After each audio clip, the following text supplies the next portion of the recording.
I was halfway across the country, in the middle of a business trip that could make or break my career, when I got the call. My mom's voice trembled through the phone. "Sweetheart, it's Grandpa. It's bad. You need to come home right away." My heart dropped. Grandpa had raised me as much as she had. He was the one who taught me how to ride a bike, how to balance a checkbook, how to hold my head high when life tried to knock me down. The thought of losing him made my chest tighten. "I'll book a flight tonight," I said, already pulling up the airline app on my phone. But there was something strange in her tone. It wasn't grief. It wasn't urgency. It was performative, like she was reading from a script. Still, I pushed the thought aside. What kind of monster would lie about something like that? When I arrived back home 2 days later, suitcase still in hand, I rushed straight to Grandpa's house, and there he was, alive, smiling, sipping tea in his favorite chair.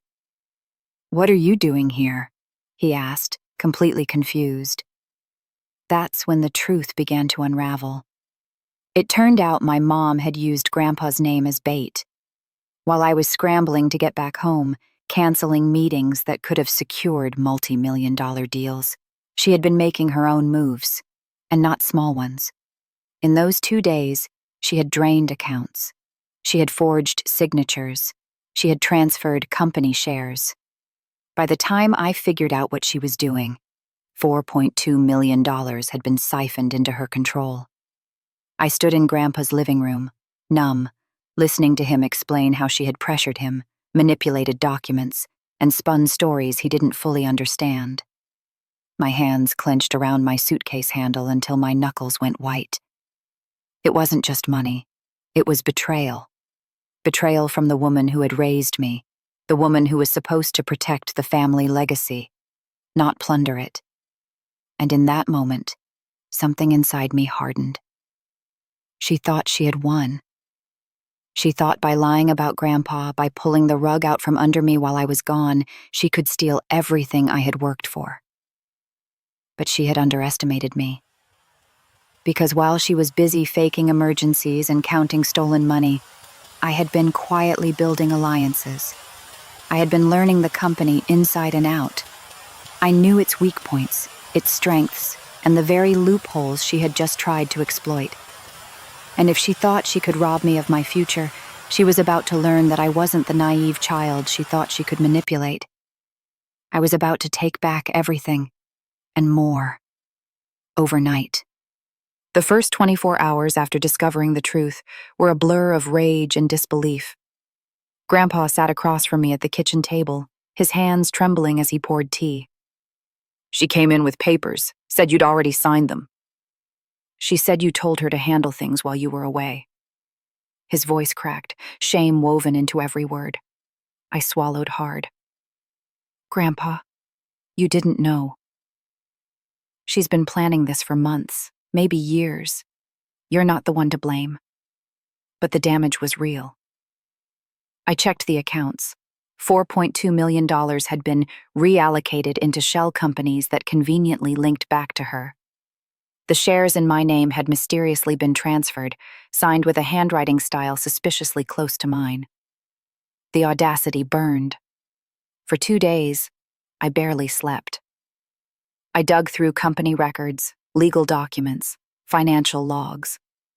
Every stone I turned revealed more of her scheme, and yet, the deeper I went, the calmer I became. Because beneath the chaos, one fact glimmered like gold. She had made mistakes. Big ones. She had been greedy. Too greedy. She hadn't thought through the details. For example, she didn't realize that every digital transfer leaves a trail. That the law requires board members to validate changes. That Grandpa's signature on certain files wouldn't hold up under handwriting analysis. She thought being my mother gave her permanent leverage. But in business, sentiment doesn't protect you. Facts and law do. I sat in my office, staring at the framed photo of my father, a man who built the company from nothing. He had passed when I was just a teenager, but he had left me with one burning lesson. Family can love you, but they can also sink you if you let them. Now it was my turn to protect what he built. The board had been wary of me at first. I was young, ambitious, but not yet seasoned. My mom had always used that as leverage, whispering in their ears that I wasn't ready, that she was the responsible one. But now she had crossed a line even they couldn't ignore. I called an emergency meeting. Sitting at the long mahogany table, with suits and ties on every side, I laid out the evidence. Bank transfers, emails she thought she had deleted, handwritten signatures compared side by side. Gasps echoed through the room as the story unfolded. By the time I finished, their doubt had turned into fury. Not at me, at her. One board member, an older man who had been loyal to my father, slammed his fist on the table. She thinks she can turn this company into her personal ATM? Not on my watch. That was the shift I needed. They voted, unanimously, to strip her of authority. But I didn't stop there. Because this wasn't just about undoing her damage. This was about reclaiming control. About showing her that faking Grandpa's emergency wasn't just a petty crime. It was the catalyst that gave me the strength to take the company overnight. And as I walked out of that boardroom, one thought carried me forward. She was about to regret ever underestimating me. But I took the company overnight. The fallout began almost immediately. Word spread quickly through the company that my mother's schemes had been exposed. Employees whispered in the hallways, shocked that the woman who smiled at holiday parties, who claimed to be protecting the family legacy, had actually siphoned millions for herself. I should have felt satisfied, but I didn't. Not yet. Because while she was stripped of authority, the money wasn't back. $4.2 million doesn't just walk back into the account because you expose the thief. That's when I hired one of the best forensic accountants in the country. A no-nonsense woman named Claire, sharp as a blade. She spent hours digging into every transaction, peeling back layers of lies my mother had woven. After 3 sleepless nights, Claire smirked at me over her laptop. She thought she was clever, but she wasn't. Offshore accounts in her name, transactions routed through fake vendors, and... She turned the screen toward me. Her signature, digitally stamped, tied to it all. You've got her cornered. My chest tightened with a mix of relief and fury. The evidence was airtight. She wasn't just guilty of betrayal, she was guilty of fraud. The next step wasn't easy. Family or not, I had to file charges. The moment I signed the legal complaint, my hands shook. It wasn't just paperwork. It was me saying, you don't get to steal from me. You don't get to spit on Dad's legacy. You don't get to destroy Grandpa's trust. When she got served, she called me. The venom in her voice was something I'll never forget. How dare you embarrass me like this? I'm your mother, she hissed. I took a breath. No, Mom. Mothers protect their children. They don't fake emergencies, manipulate old men, and steal millions. You stopped being my mother the moment you decided money was more important than family. She screamed into the phone before hanging up. That was the last time we spoke directly. But the battle wasn't over. She tried to fight back. She hired expensive lawyers, crafted sob stories, even told reporters that I was a spoiled child trying to ruin his own mother. But for every claim she made, I had documents, bank statements, and eyewitness accounts to dismantle it. And while the legal fight dragged on, I didn't just sit back. I went to work, literally. I tightened security around the company, reshuffled leadership, and personally met with every department head.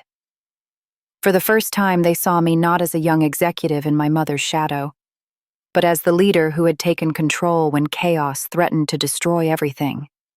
The energy shifted, morale improved, people worked harder, sharper, faster. They weren't just protecting a paycheck anymore. They were protecting a legacy that had nearly been stolen from under their noses. And late one night, as I stood in my office overlooking the city lights, I realized something powerful. Her betrayal hadn't destroyed me. It had unlocked me. But she hadn't given up yet.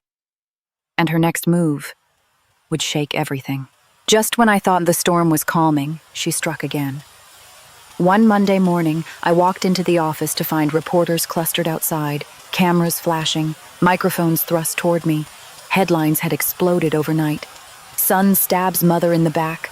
Corporate coup turns ugly. She had leaked a story to the press painting herself as the victim. According to her, I had manipulated Grandpa, staged fake financial documents, and forced her out in a cruel power grab.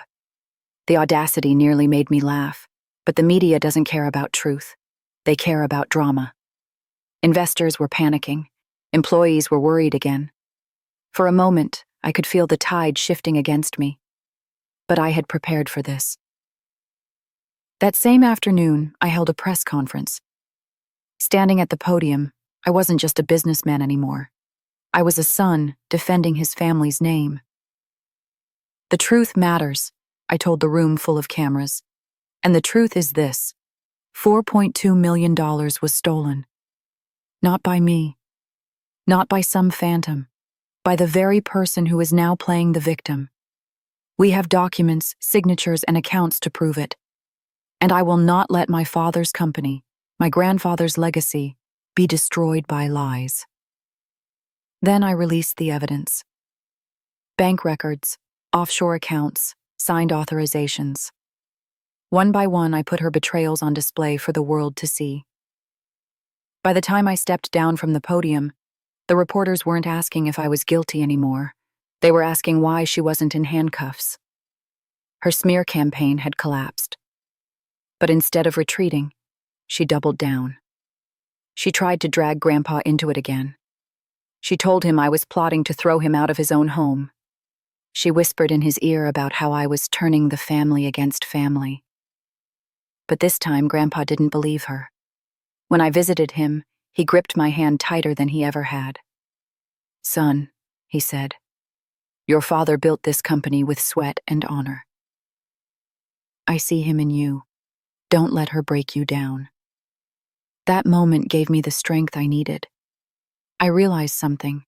She wasn't fighting for justice. She wasn't even fighting for money anymore.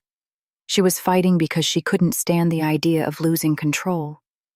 But she had already lost. In the weeks that followed, the court froze her accounts. Employees who had once followed her orders now avoided her entirely. Even her closest allies quietly switched sides. Piece by piece, her empire crumbled. And yet, in her eyes, I could still see the fire. She wasn't done. Her final card, the one she had been saving for when all else failed, was about to be played. And when it landed, it threatened to destroy not just the company, but the family itself. On my business trip, Mom faked Grandpa's emergency to steal $4.2 million, but I took the company overnight. Her final move came like a thunderclap. I was in the middle of a quarterly review with the board when my lawyer slipped me a note. 4 words that made my stomach drop. She filed for control. Somehow, in the middle of all the chaos, she had petitioned the court to seize temporary guardianship of Grandpa, claiming he was unfit to make decisions. Because Grandpa's shares still represented a large portion of the company, if she succeeded, she could wrestle back power through him. It was the lowest blow she could have dealt. She wasn't just trying to take money anymore. She was trying to erase the man who built everything we had, using his age as a weapon. That night, I rushed to Grandpa's side. He was sitting in his armchair, frail but sharp-eyed. "She came by," he said, his voice heavy, "with papers. Wanted me to sign. Said it was routine, but I didn't." He leaned forward, gripping my hand. "Son, I may be old, but I'm not blind. She wants to use me like a pawn. Over my dead body."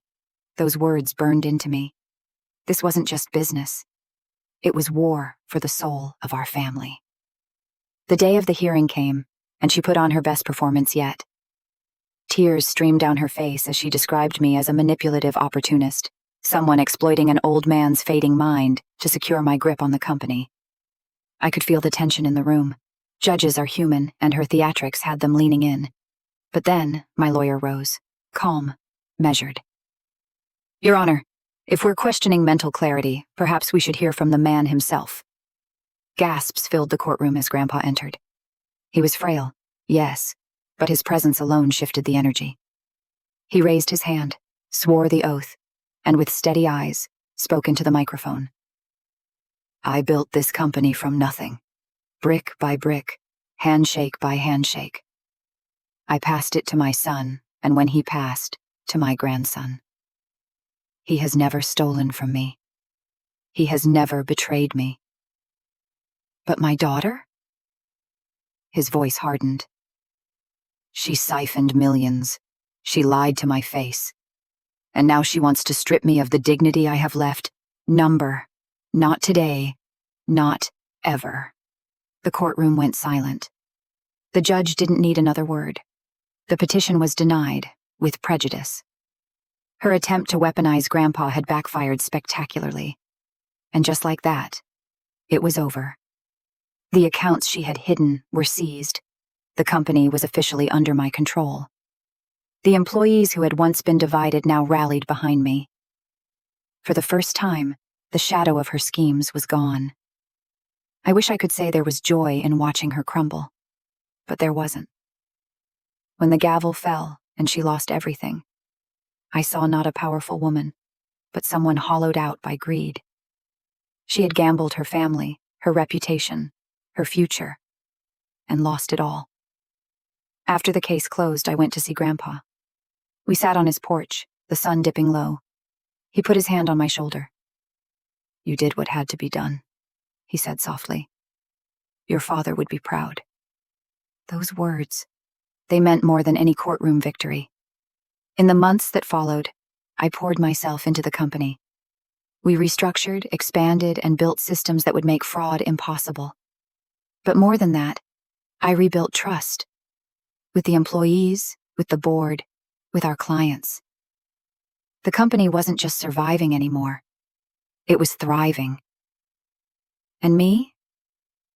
I finally stepped out of the role of the forgotten son in the family and became what I was always meant to be. A leader, a protector, someone who honored the legacy my father and grandfather built. As for my mother, I haven't spoken to her since that day in court. I don't hate her. I don't even wish her harm. But I know this. Sometimes family isn't about blood. It's about loyalty. About who stands beside you when the storm comes. She chose betrayal. I chose to rise. And in the end, I didn't just take the company overnight. I reclaimed my family's honor,